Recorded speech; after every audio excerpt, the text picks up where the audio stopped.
Parte 1. Ateus são satanistas? Tem que acreditar na existência do capeta para ser satanista? Eu não tenho nenhum texto falando especificamente sobre o diabo e normalmente sigo como guia a visão da igreja, principalmente na linha do Quevedo. Demonologia é um assunto hipercomplexo e o estudo específico da ação do demônio na Terra é visto como pseudociência dentro da tradição da igreja, até onde eu sei. A igreja especula sobre a ação do diabo, mas não tem dogmas a respeito. A tradição da igreja não sabe exatamente o que é o diabo, mas sabe que é ruim. Isso até onde eu sei. Mas em resumo, o ponto é o seguinte. Da mesma forma que você não deve acusar alguém de NS só porque o fulano está com uma suástica no braço, você não deve acusar alguém de ser satanista porque o fulano anda com um 66666 tatuado na cara, mesmo que o fulano acredite na existência do diabo. Da mesma forma, o suposto NS acredita na existência do Adolfo. Esse não é o ponto. A coisa é bem mais simples e sutil. Você deve focar na interpretação que o satanista tem do diabo e na interpretação que o NS tem do Adolfo. Isso vale para tudo.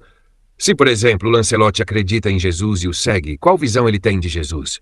O Lancelot é cristão? Qual é o Jesus dele? O Jesus do Lancelot não condena a sodomia, nem o aborto, nem a prostituição. Ele não julga, ele nem sequer se preocupa com a salvação da sua alma. Quem julga é o próprio Lancelot. É ele que vai te julgar se você merece apodrecer na papuda porque jogou uma pedra no vidro do STF. Ele vai julgar se o Léo Lins é nazista porque fez piada de humor negro. Ele julga se você é fascista ou neoliberal. Percebe a malícia explícita? Se você quebrar uma estátua de Jesus, você acha que o Lancelot vai achar correto você pegar 17 anos de cadeia? Percebe? O Lancelot tem mais amor a uma abstração política, que é a democracia, do que ao cristianismo em si. Ele é um idólatra, ele não tem caridade, ele não tem tolerância com quem peca contra a democracia. A moral dele é meramente política. Isso é satanismo. Isso sim é o verdadeiro amor ao diabo. Eu não estou inventando nada. Veja as entrevistas desse suposto padre. Ele é satânico, mas ninguém acha isso porque ele se traveste de padre. Percebe a ironia? O pessoal da direita que critica ele acha que ele é comunista. Ou seja, caem na armadilha de achar que o problema é meramente político. O diabo bota um cara travestido de padre, que claramente tem uma mentalidade satânica, e nada disso gera o escândalo que deveria. Isso é a ação demoníaca de fato. Percebe como é sutil? O crente, mesmo bem intencionado, comete o erro de certos grupos políticos. Eles dão valor demais aos símbolos. O crente ficaria com medo do Lancelot se ele tivesse um 66666 na testa. É irônico.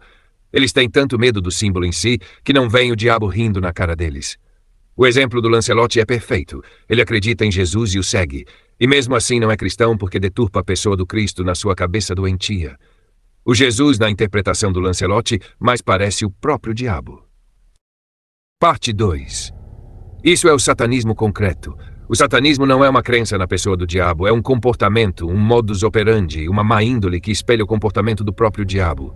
Em outras palavras, o satanista se comporta como se fosse o diabo.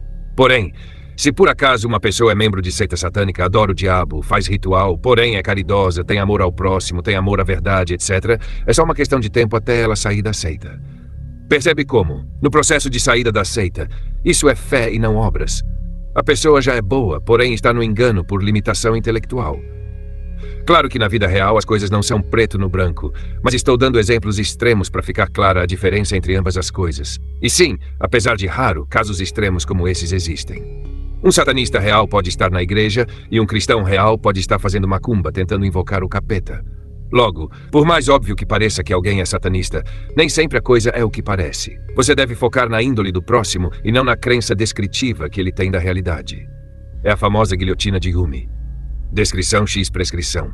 Pessoas melhores do que eu já tiveram crenças piores que as minhas. Estou resumindo muito. Se na cabeça dela, o diabo é alguém bom, sem os atributos clássicos do diabo, como língua dupla, hedonismo espiritual, sadismo, negação da lógica, emancipação da hierarquia social natural, comportamento sonso, deboche insistente, etc., o diabo desse satanista em questão é tão falso quanto o Jesus do Lancelot. Ou seja, o fulano acha que é satanista, porém não é. O Lancelot acha que é cristão, porém não é. Deu para entender? Deus te julga pela sua intenção real e não pela estética. Ele conhece o seu coração, como vocês dizem. Ele sabe se você é cristão de verdade ou não.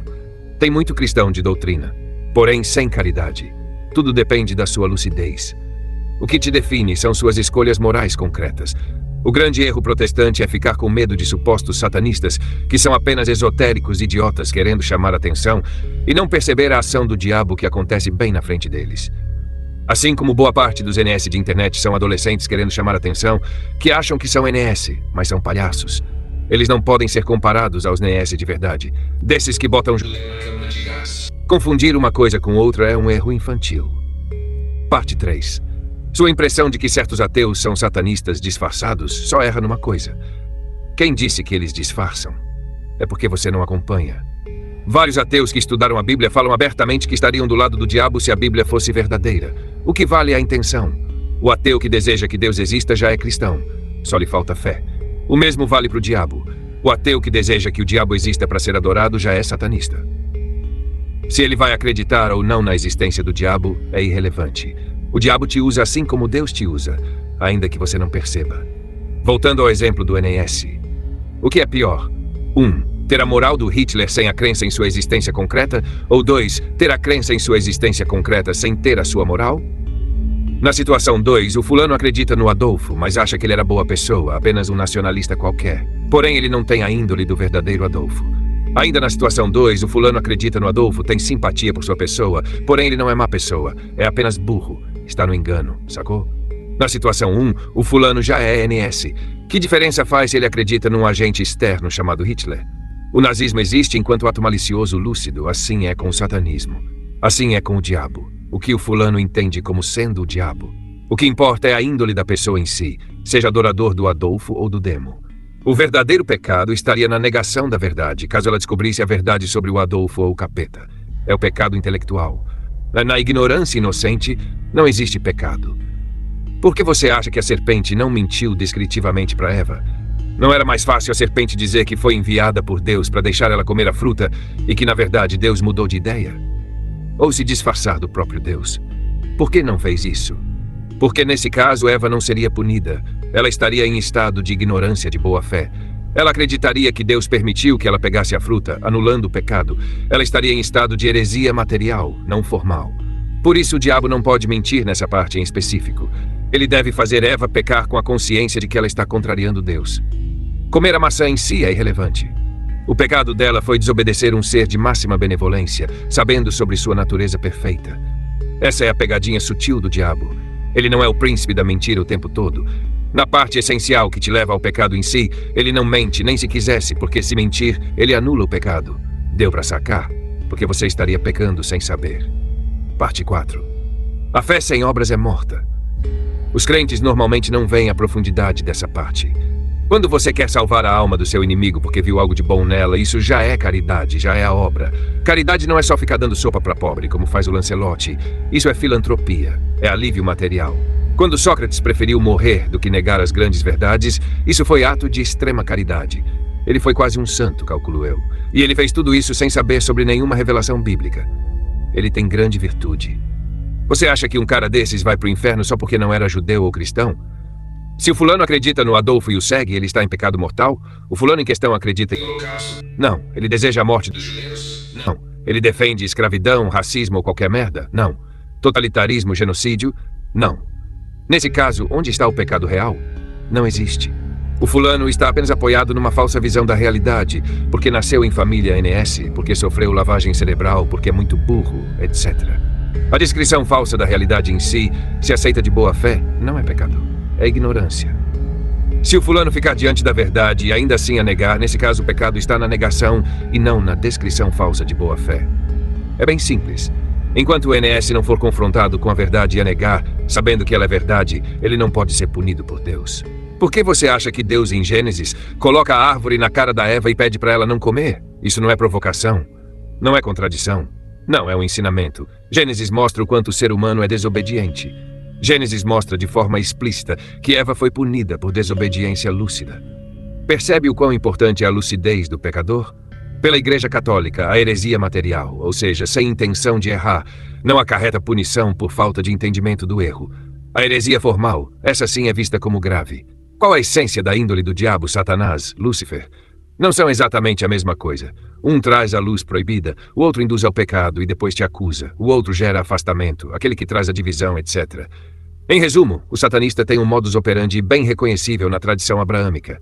Ele odeia o Deus de Israel, gosta de paganismo, rituais, sacrifício, faz o que quer. Acredita no que lhe traz paz mesmo sendo mentira. É hedonista intelectual, é imune à verdade, não tem amor ao próximo, tem fascínio por depravão sexual.